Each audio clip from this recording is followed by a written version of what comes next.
محترم بھائیوں، بہنوں اور عزیزوں، رسول کریم صلی اللہ علیہ وسلم نے قربانی کے لیے جن جانوروں کا ذکر کیا وہ جو آپ کے زمانے میں موجود تھے وہ تھے یہ بکرا بکری اور چھترا چھتری اور گائے اور بیل اور اونٹ اور اونٹنی۔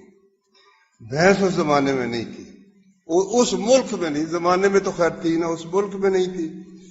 تو اللہ نے فرمایا ہے کہ ہر امت کے لیے ہم نے قربانی رکھی ان پالتو جانوروں کو ذبح کرنے کے لیے۔ پالتو جانور تو یہ پالتو چوپایا ہے، بھینس بھی پالتو چوپایا ہے، اور عربی زبان کی جتنی ڈکشنریاں ہیں، جتنی لغت کی کتابیں ہیں، سب میں لکھا ہے کہ جاموس، اس کو عربی میں کہتے ہیں بھینس کو، نوع من البقر، یہ گائے ہی کی ایک قسم ہے۔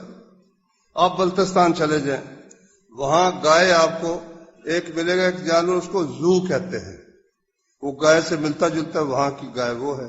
ایک یاک ہے وہاں پر گائے اس علاقے کی وہ ہے۔ اسی طرح عرب جب آئے ایران میں تو یہاں یہ بھینس تھی۔ بھینس کا نام ایرانیوں کی زبان میں ہے گاؤ میش۔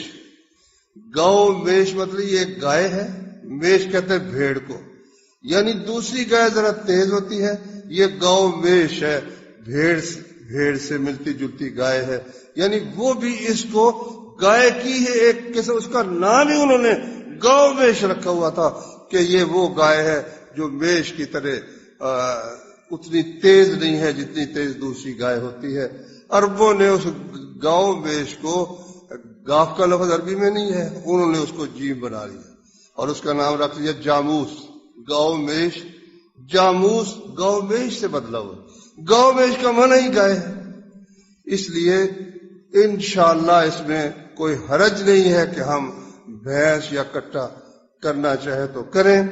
اگر کسی کی طبیعت نہیں مانتی، کوئی ضروری نہیں کہ ضروری کٹا کرو، مطلب کوئی اگر کرتا ہے تو یہ کہ آپ کی قربانی نہیں ہوئی، یہ بات درست نہیں ہے۔